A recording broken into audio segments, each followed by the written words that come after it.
La street food coréenne la plus hype de Paris. Aujourd'hui, direction Aejung, une petite boutique tenue par une coréenne trop chou qui prépare un poulet frit coréen franchement excellent. En ce moment, la hype c'est le corn dog et ici, ils sont bien cheesy, vraiment cheesy, infiniment cheesy wesh. Pour les fans, pour moi cette adresse se démarque vraiment avec des recettes bien taffées, donc fonce tester. Nouveau spot cool qui vient d'ouvrir à Paris. Aujourd'hui, on te fait découvrir Aju, un concept store d'inspiration asiatique spécialisé dans les bubble tea particulièrement instagrammable. Et moi, comme un gros teubé, j'ai tout renversé. Pour ma défense, la poignée était vraiment pas solide, mais comme ils sont sympas, ils nous en ont refait. Je te conseille de tester le jus de pomme maison ou le lait fraise. Encore désolé, et pour plus de mon plan, abonne-toi.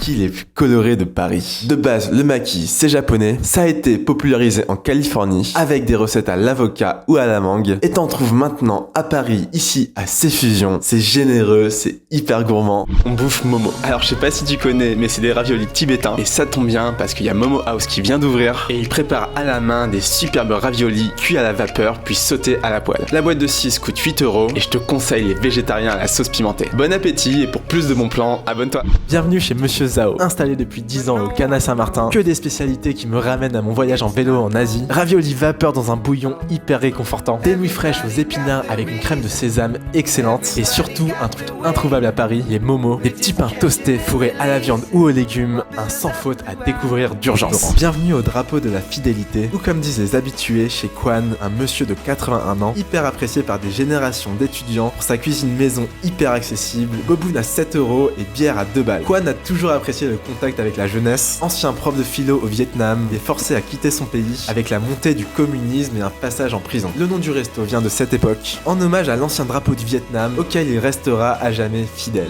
Passe à la japonaise. Aujourd'hui, direction Canal Saint-Martin pour tester Nanashi, un tout nouveau resto avec des superbes entrées à partager et des plats bien généreux. Gros coup de cœur pour les desserts de la chef pâtissière, tarte figue et sésame noir fondant au matcha et son cœur coulant, et ce cheesecake bien crémeux, une très belle découverte.